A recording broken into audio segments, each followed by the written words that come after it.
At just 21, Coco already has 2 Grand Slam titles, made it to a world number 2 ranking, and boasts a career win percentage of 71%.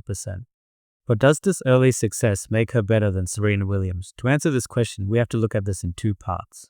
Firstly, is a 21-year-old Coco better than a 21-year-old Serena? And secondly, is Coco on track to surpass Serena in the long run? So let's knock out the first part quickly. To do this, we developed a composite score out of 100 for each of Coco and Serena at age 21, looking at various elements that you can see here.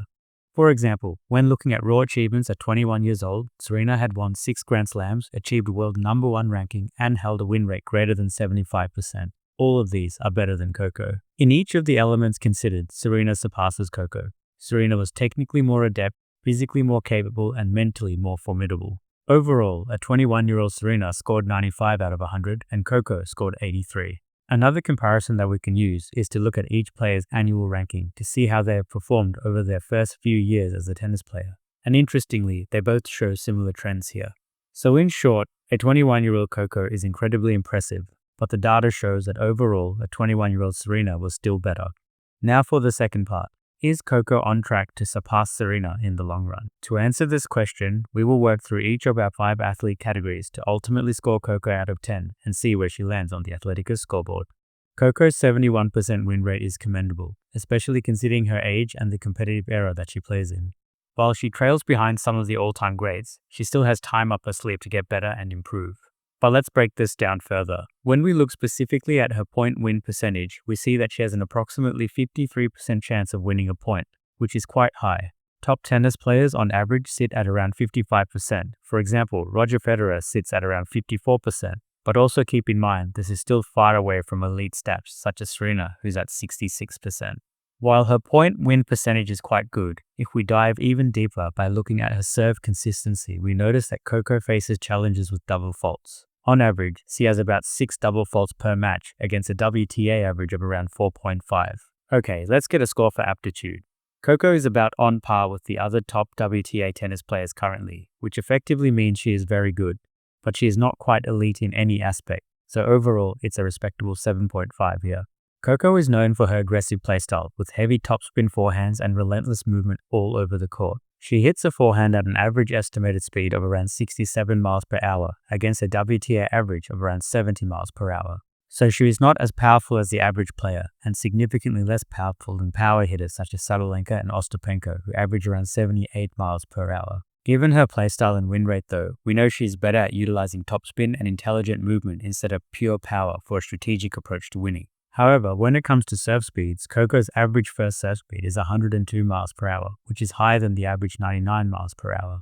She has a peak recorded serve at 128 miles per hour, placing her among some of the fastest servers in women's tennis, showcasing her ability to unlock power when needed. When it comes to endurance and movement, Coco typically runs a distance of 1.9 miles per match, which is against a WTA average of around 1.5 miles. While she covers more ground than the average player, this isn't always a positive indicator. The data often shows that the player who runs the most tends to be the player that loses. However, given Coco's win rate, this number only showcases her playstyle of utilizing the full court to her advantage, ultimately saying that she has high endurance. Keep in mind though, there are other players such as Ash Barty and Sabalenka who on average run significantly more at around 2.5 miles per match, but they have a very unique playstyle using intense court coverage across multiple rounds.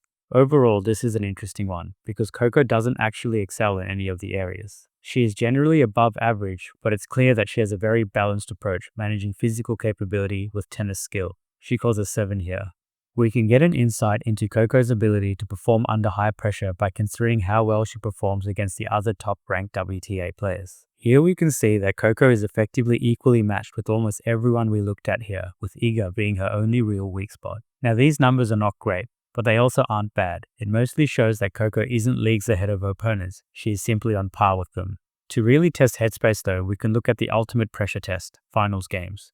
Coco has a 77% win rate in Grand Slam finals. This number strongly demonstrates her mental composure in high-stakes matches and actually puts her up there with some of the highest final win rates when compared to other top-tier players. Another element that highlights mental fortitude is her ability to bounce back after losing the first set. The average tennis player has about a 21% chance of winning the game if they drop their first set.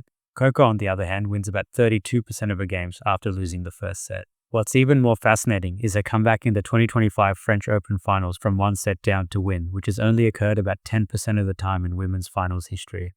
While there are other players with even more elite comeback percentages, such as Federer with around 40%, Coco's numbers are still a testament to her mental capability here.